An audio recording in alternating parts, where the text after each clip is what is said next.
میں نے دل میں سوچ لیا تھا کہ میں آج کسی کے ساتھ بھی نہیں جاؤں گی بلکہ کسی لوکل ٹرانسپورٹ میں ہی جاؤں گی تاکہ میرے ساتھ مزید کوئی دھوکہ نہ ہو۔ اس سے پہلے کہ وہ جن ذات کسی کی شکل میں آ کر مجھے پریشان کرتا، میں جلدی سے ایک لوکل بس میں چڑھ گئی۔ میں نے اپنا پرس ایک خالی سیٹ پر رکھ دیا اور خود آرام سے بیٹھ گئی۔ اس بس میں میرے علاوہ 2-3 اور عورتیں بھی بیٹھی تھیں۔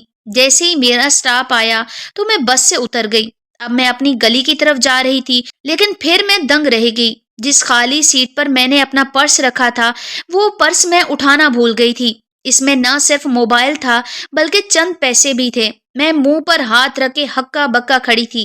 وہ بس تو کب کی جا چکی تھی۔ میں پہلے ہی کم پریشان تھی جو اب مزید پریشانی میں مبتلا ہو گئی تھی۔ اس سے پہلے کہ پریشانی سے میرے آنسو بہنے لگ جاتے، تبھی دور سے کوئی بھاگتا ہوا آیا تھا۔ وہ مجھے آوازیں دے رہا تھا، میڈم یہ آپ کا پرس آپ بس میں بھول گئی تھی۔ میں سوچ بھی نہیں سکتی تھی کہ میرا پرس مجھے یوں واپس مل جائے گا۔ میں نے اس پرس لانے والے کا شکریہ ادا کیا، اپنے پرس کو خوشی سے دیکھنے لگی۔ میں ابھی اس آدمی کو کچھ کہنے ہی والی تھی کہ اچانک دیکھتے ہی دیکھتے وہ میرے نظروں سے غائب ہو گیا۔ میں حیرت سے بت بنی وہاں کھڑی تھی۔ وہ انسان نہیں تو کیا کوئی جن ذات تھا، لیکن اس کو کیسے پتا کہ میرا پرس اس گاڑی میں رہ گیا؟ پھر گھر آ کر میں نے کھانا تک نہ کھایا تھا۔ لاپرواہی سے اپنا بیگ وہیں بیڈ پر پھینک دیا اور خود بھی لیٹ گئی۔ اچانک ہی میری نظر بیگ کے کھلے ہوئے منہ پر پڑی تھی۔ میں سوچنے لگی شاید کسی نے میرا بیگ کھول کر چیک کیا ہے۔ جیسے ہی میں نے بیگ کھولا تو میری آنکھیں پھٹی کی پھٹی رہ گئی تھیں، کیونکہ اس بیگ میں قیمتی زیورات اور ڈھیر سارے پیسے بھرے ہوئے تھے۔ وہ زیورات اتنے خوبصورت تھے کہ ان کی چمک سے میری آنکھوں میں جیسے روشنیاں جگمگا رہی تھی۔ میں سمجھ گئی تھی یہ سب کیا ہوا تھا۔ مجھ پر عاشق ہونے والے وہ جن ذات جاتے جاتے مجھے قیمتی تحفہ دے گئے تھے، وہ بھی ان زیورات کی صورت میں۔ میں حیرت سے سوچنے لگی کہ میں تو انہیں ہمیشہ کے لیے اپنی زندگی سے نکالنا چاہتی تھی، لیکن وہ جانے سے پہلے مجھ پر ایسا احسان کر کے گئے تھے کہ میں انہیں بھولے سے بھی نہ بھول سکتی تھی۔ اگر آپ کو میری یہ سٹوری پسند آئی ہو تو میرے چینل کو لائک، شیئر، سبسکرائب کریں۔ اللہ حافظ۔